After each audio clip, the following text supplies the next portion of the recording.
Hello மக்களே! எல்லாம் எப்படி இருக்கீங்க? ரொம்ப ஹேப்பியா இருப்பீங்கன்னு சொல்லிட்டு நான் நம்புறேன்.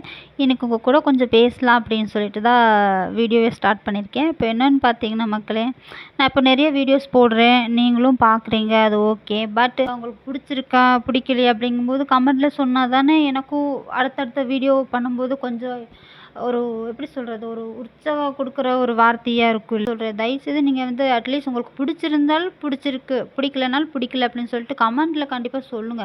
நீங்க பார்க்குறது 1 பேர் 2 பேர் தான். நான் இல்லைன்னு சொல்லல. அந்த ஒருத்தங்களுக்காவது என் வீடியோ நான் அப்லோட் பண்ணணும் அப்படின்னு நான் நினைக்கிறேன். அதனால தயவுசெய்து யாராலும் கமெண்ட்ல வந்து சொல்லுங்க. அது மட்டும் இல்ல வந்துட்டு உங்களுக்கு என்னால முடிஞ்ச அளவுக்கு நான் பெஸ்ட்டா உங்களுக்கு குடுக்குறதுக்கு நான் ட்ரை பண்றேன். சரி ஓகே மக்களே! நம்ம இப்போ எபிசோடுக்குள்ள போயிரலாமா? ஓகே வீடியோக்குள்ள போலாம் வாங்க. ஸ்டார்டிங் சீன்லேயே பார்த்தீங்கன்னா மக்களே, நம்ம இவங்க பையன் இருந்துட்டு நம்ம ஒய்ஃப் கிட்ட ஃப்ளர்ட் பண்ணிட்டு இருப்பாங்க இல்லையா? அதான் காமிக்கிறாங்க. ஸோ அவங்க வந்துட்டு உங்ககிட்டலாம் மனசும் பேச வேணாம் அப்படின்னு சொல்லிட்டு அவங்க அங்கேருந்து கிளம்பிட்டாங்க. ஸோ இவர் இருந்துட்டு நான் வெயிட் பண்ணுவேன் அப்படின்னு சொல்லிட்டு அவரும் பின்னாடியே போறாரு. பார்த்தீங்கன்னா இங்க வீட்ல காமிக்கிறாங்க மக்களே.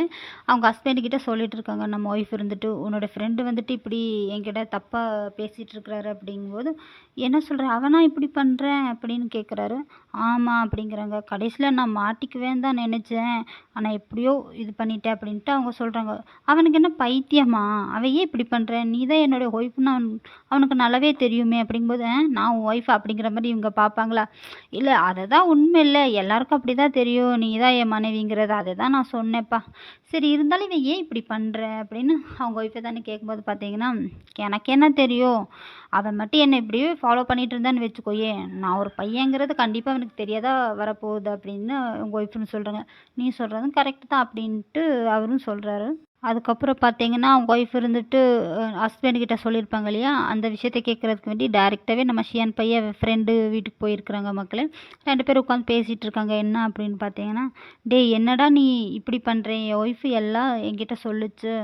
நீ ஏன்டா இப்படி பண்ற? உன்னோட ஃப்ரெண்டோட ஒய்ஃபை இப்படி பேசுற, பார்க்குறேங்கிறது உனக்கு தப்பா தெரியலையா?" அப்படின்னு சொல்லிட்டு நம்ம ஷியான் பையன் கேட்கும்போதும், "டேய் ஷியான் உன்ன ஒண்ணு கேட்கட்டுமா? நீ உன் ஒய்ஃபை லவ் பண்றியாடா?" அப்படின்னு. "என்னது லவ்வா?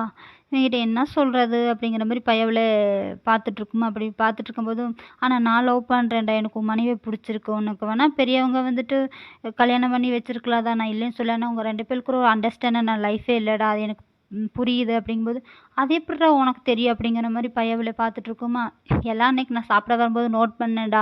அது உனக்கு ஆசையா சர்வ் பண்ணாலும் கூட நீ அத எப்படியோ இது பண்ற" அப்படின்னு சொல்லிட்டு, "நான் எல்லாமே நான் பார்த்தேன். அத வச்சு தான் சொல்றேன். எல்லாம் நான் நோட் பண்ணேன்டா. ஆனா அது இதிலிருந்து என்ன தெரியுதுன்னா, நீங்க 2 பேரும் இதுவரைக்கும் இன்டிமேட்டாவே இருக்கல அப்படிங்கிறது நல்லா தெரியுது. எதுக்கு இப்படி பிடிக்காத ஒரு லைஃப வாழணும்?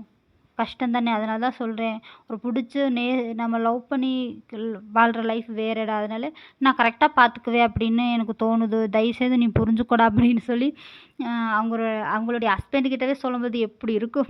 இல்லையா? நம்ம சிஎம் "என்னடா நீ சொல்ற? ஐயோ!" அப்படிங்கிற மாரி "நீ சொன்னா புரிஞ்சுக்கோடா" அப்படின்னா, இவரு எத சொன்னாலும் நம்ம ஃப்ரெண்டு பையன் இருந்துட்டு புரிஞ்சுக்கவே மாட்டேங்குது மக்களே. இவனுக்கு என்னதான் சொல்லி புரிய வைக்கிறது? அப்படிங்கிற மாரி இவரு உட்காந்து பார்த்துட்டே இருக்கிறாரு. அடுத்தது பார்த்தீங்கன்னா மக்களே, என்ன ஆகுதுன்னா, "உன்கிட்டலாம் மனுஷன் பேசுவேனா?" அப்படின்னு பையவுல கூட்டிட்டு போய் அவங்க ஒய்ஃப் முன்னாடியே நிறுத்திருச்சு மக்களே. இப்போ பார்த்தீங்கன்னா, நம்ம ஷியான் வீட்ல தான். என்ன அப்படின்னு பார்த்தீங்கன்னா, "டேய் கண்டிப்பா எனக்கு நீ இப்படி பண்றதுல ஃபீலிங்கா இருக்குடா" அப்படின்னு சொல்லிட்டு நம்ம ஷியான் பையன் சொல்லும்போது இருந்துட்டு, "டேய் நீ கொஞ்சம் பேசாம அந்த சைடு நில்றா. நான் உங்க ஒய்ஃப் கிட்ட பேசிக்கிறேன்" அப்படிங்கிற மாரி பையவுல பக்கத்துல போயிட்டு, "உங்களுக்காக நான் ஒரு போயம் எழுதிட்டு வந்திருக்கேன்" அப்படின்னு சொல்லி நம்ம ஒய்ஃப் கிட்ட சொல்லும்போது பார்த்தீங்கன்னா, "ஆ என்னது இந்த லூஸ் பையன் அடுத்தது ஒரு கடிதமா?" அப்படிங்கிற மாரி ஃபீலிங்கா நின்னு பார்த்துட்டு இருக்கும்போது, பயவுல படிக்குது மக்களே. என்ன அதில இருக்குன்னு பார்த்தீங்கன்னா, "நீங்க வந்துட்டு கியூட்டா இருக்கீங்க. நீங்க எதையும் செய்றதுக்கு எப்போனாலும் என்ன பண்றதுனாலும் அதுக்கு நான் உங்களுக்கு ஃப்ரீடம் தரேன். அப்போ என்னோட ஃபீலிங் எப்படி இருக்குன்னு உங்களுக்கு தெரியுமா? என் இதயம் லூசு மாரி துடிக்குது. டெய்லி உங்கள நான் லவ் பண்ணுவேன். உங்கள டெய்லி நான் வந்து எப்படி சொல்றதுன்னா, உங்கள லைஃப் முழுக்க உங்கள வந்து கவனமா பார்த்துக்குவேன்" அப்படின்னு சொல்லி பயபுல முடிக்குது மக்களே. இவங்க 2 பேரும் அந்த சைடு இருந்துட்டு, "என்ன இவன லூசா? இவன போய் ஓங்கி ஒரு அப்போ ஒண்ணு குடுத்துட்டு வர்றீங்களா?" அப்படின்னு அவங்க ஒய்ஃப் இருந்துட்டு நம்ம சியான் பையன பத்தி சொல்லும்போது, இவன் நடிக்கிறேன். நீ போய் ஃபர்ஸ்ட் அடி. எனக்கு இவன பார்த்தாலே கடுப்பு கடுப்பா வருது" அப்படிங்கிறாங்க இவங்க 2 பேரும். அப்புறம் "இல்ல இவன் நடிக்கிறதுக்கெல்லாம் எனக்கு மனசு வரல. இப்போ என்னோட பெர்ஃபார்மன்ஸே பாரு நீ கொஞ்சம்." ஏம்மான்னு திரும்ப இப்படியே லெட்டர் எழுதிட்டு இருந்தா என்னத்துக்கு ஆகுறது? சரி உன்னோட பெர்ஃபார்மன்ஸ தான் கொஞ்சம் காமி அப்படிங்கும்போது, "இப்ப பாருடி தங்கம்" அப்படின்னு சொல்லிட்டு நம்ம நம்ம சிஎன் பையனும் பார்த்தீங்கன்னா, அவரு என்ன சொல்றாருன்னு பார்த்தீங்கன்னா, நான் சொல்றதே கவனமா கொஞ்சம் கேளு என்னுடைய ஒய்ஃபே அப்படி சொல்லிட்டு, உன் முன்னாடி எப்போதுமே இருப்பேன். உன்னை பாதுகாப்பேன். அப்போ வந்து பார்த்தா, உன்னால நான் ஓ எதையோ எப்படி உணர்ற மாரி ஒரு ஃபீலிங்கா இருக்கு. அந்த ஃபீலிங்கே நீதான் அப்படிங்கிற மாரி பயவுலயும் சும்மா கவிதையா கொட்டுது மக்களே. அப்போ உனக்கு உன்ன மாரி ஒரு பெண்களுக்கு இங்க ஒரு வேலை இருக்கு. என்ன வேலைன்னா, என் இதயத்த சரி பண்றது தான். ஏன்னா என் இதயத்துல தான் நீ குடியிருக்கிற அப்படிங்கிற மாரி பயவுலயும் சொல்லி முடிக்கும்போது, அவங்க இவருன்ட்ட "ஏய் சூப்பரா சொல்லிட்டே" அப்படின்னு சொல்லிட்டு ஓடிட்டு போய் கட்டி பிடிப்பாங்களா, கட்டி பிடிக்கும்போது பார்த்தீங்கன்னா, வந்து "ஏன் நான் சொன்னது உனக்கு பிடிச்சிருந்துச்சா?" அப்படிங்கும்போது நம்ம ஒய்ஃப் இருந்துட்டு, "ஆமா. அது வந்து நீ உன்னோட ஃபீலிங்கில வந்து என்னை எப்படி நீ வச்சிருக்க அப்படிங்கிறது சொல்லும்போது எனக்கு உன் மேல ஒரு இன்ட்ரெஸ்ட் இல்லாம இருக்குமா?" அப்படின்னு சொல்லிட்டு அவங்க கட்டிப்பிடிக்கிறாங்க.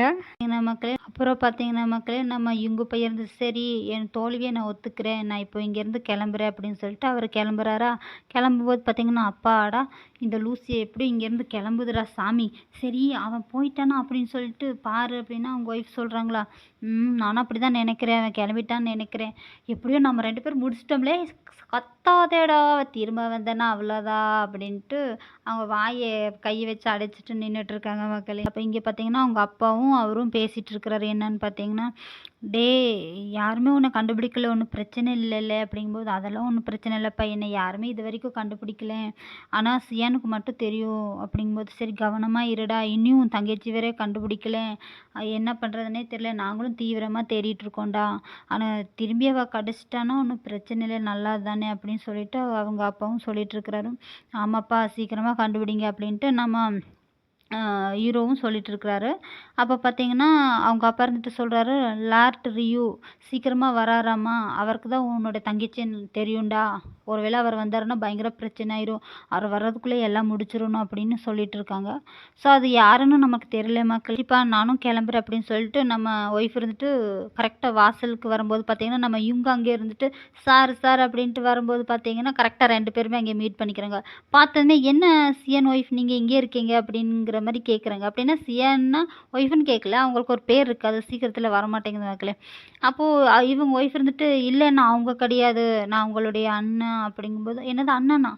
இது நம்புற மாரியே இருக்கு." "இல்ல நீங்க எந்த ஆங்கிள்ல பார்த்தாலும் அவங்கள மாரியே தான் இருக்கிறீங்க. எனக்கு நம்புற மாரியே இல்லையே." அப்படிங்கும்போது, அவங்க அப்பா இருந்துட்டு, "இங்க என்ன நடக்குது?" அப்படின்னு கேட்கும்போது, "இல்ல சார் உங்கள ஒரு கேஸு இதனால நான் உங்கள விசாரிக்கிறதுக்கு வந்திருக்கேன்" அப்படின்னு சொல்லிட்டு நம்ம இவங்க பையன் சொல்லும்போது, "சரி நீ சீக்கிரமா உள்ள வா" அப்படின்னு அவங்க அப்பா கூப்பிடுறாரு. அப்போ அவங்க அப்பா இருந்துட்டு, "நீ சீக்கிரமா இங்கேருந்து கிளம்பு" அப்படின்னு சொல்லிட்டு அவங்க பையனுக்கு சொல்லும்போது, ஓகே ஓகே" அப்படின்னு சொல்லிட்டு, "சரி நானும் கிளம்புறேன்" அப்படின்னு சொல்லிட்டு நம்ம ஒய்ஃப் இருந்துட்டு, "சரி இங்க இருந்தா இன்னும் கொஞ்சம் தூரத்துல இருந்தா பயபுல கண்டுபிடிச்சிரும்" அப்படின்னு சொல்லிட்டு அவங்களும் வேக வேகமா கிளம்பும்போது, நம்ம இவங்க பையன் இருக்கிறாங்க இல்லையா? அவங்க இருந்துட்டு என்ன திங்க் பண்றாங்கன்னா, "எப்படி 2 பேரும் ஒரே மாரி இருக்க முடியும்? எல்லாமே கரெக்ட்டா பெர்ஃபெக்ட்டா இருக்கே எல்லாமே. எப்படி அவங்க 2 பேரும் இப்படி ஒரே மாரி இருக்க முடியும்? இது என்னமோ எனக்கு ஒரு டவுட்டா இருக்கே!" அப்படிங்கிற மாரியே பார்த்துட்டு நின்னுட்டுருக்கு மக்களே. அப்போ ஓகே ஓகே அப்படின்னு சொல்லிட்டு, இவரும் உள்ள போறாரு. அப்படியே பார்த்துக்கிட்டு இதோட இந்த எபிசோட முடிச்சிருக்காங்க. ஸோ நெக்ஸ்ட் எபிசோட்ல என்ன நடக்குது அப்படிங்கிறத பார்த்துடலாம் மக்களே. மக்களே உங்களை நெக்ஸ்ட் எபிசோட்ல மீட் பண்றேன். Okay bye.